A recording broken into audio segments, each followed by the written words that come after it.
Yang pertama, adakah struktur ataupun dasar ekonomi negara kita di satu dasar yang baik?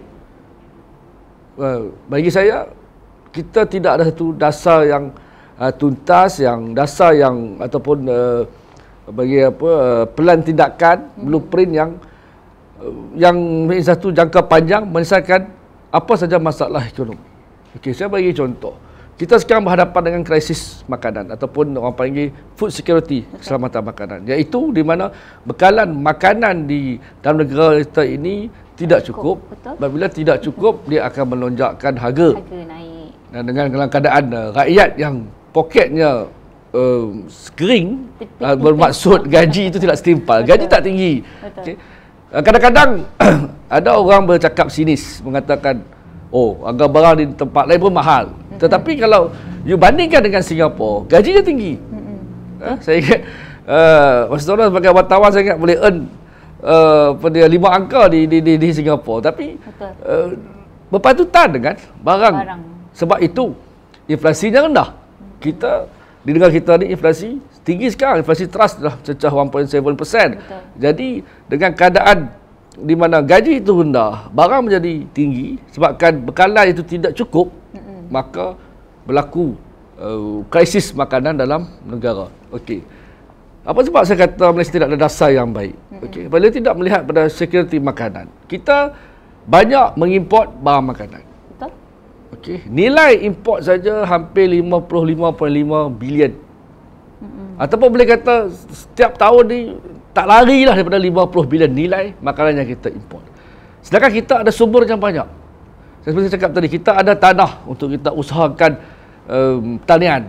Betul. Kita ada laut yang luas untuk kita kembangkan industri perikanan kita. Betul. Tapi apa yang berlaku? Kerajaan tidak memberikan fokus kepada mengembangkan industri-industri pertanian ini. Sebagai contoh dalam perikanan. Yang menguasai industri perikanan di laut dalam. Laut dalam ini maksudnya you kena pergi laut yang lebih jauh. And then dengan kapal yang besar. Bila di laut yang lebih dalam, hasil tangkapan itu akan meningkat. Banyak ikan di sana. Berbanding dengan ikan-ikan yang kita panggil zone A, B ini, ikan yang laut yang dekat dengan darat ini dia sumbernya kurang. Betul. Jadi hasil itu tidak banyak. Bila hasil tidak banyak, nelayan kita ini satunya nelayan kita tidak mendapat hasil yang tinggi. Betul. Kemiskinan itu makin melebar. Yang kedua, hasil tidak banyak. Jadi bila hasil tidak banyak, kita pasal import ikan-ikan kita. Kita boleh nilaikan import ikan kita hampir 50% kita import daripada luar. Hanya 5% daripada ikan tempatan. Jadi apabila ikan itu tidak banyak, kita memerlukan ikan import.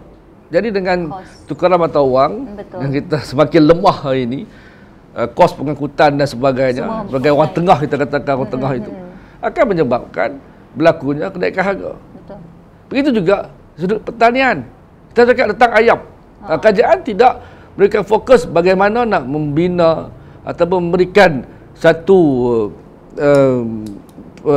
dasar yang memfokuskan kepada peternakan ayam yang begitu besar. Betul. Ataupun ternakan-ternakan lain, lembu dan sebagainya itu terpaksa sebab kita import. Jadi apabila kita balik kepada isu ayam, kita tahu, kerajaan tahu ayam ini makanannya dedak. Okey, bila dedak, nak ramuan dedak ini dia ada jagung, ada bijirin dan sebagainya. Jadi kita tidak mengusahakan jagung bijirin itu sendiri untuk kita buat dedak sendiri supaya harga itu murah. Secara logiknya barang tempatan dia lebih murah daripada barang import. So apabila you terpaksa import dedak, barang mahal, jadi kos meningkat kepada peternak, kepada peladang.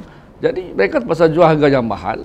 And then dengan rantaian bekalan yang panjang, ataupun kita panggil pada chain of supply, daripada peternak, and then kepada pengangkutan, nak bawa kepada pemborong pada peruncit. Itu mengenai satu proses yang panjang, bertingkat-tingkat layernya. Jadi akhirnya harga itu meningkat. Dah hari ni ayam dah orang kata mungkin dah RM11 sekilo. Dia jadi mahal. Sebut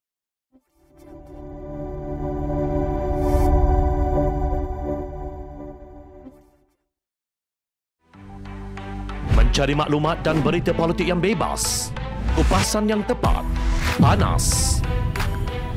Dapatkannya secara eksklusif hanya di Jom Channel. Komitmen kami, pentasan berita Isnin hingga Jumaat. Berbicara dan isu semasa, kami garapkan secara langsung. Panel-panel berkaliber dan profesional.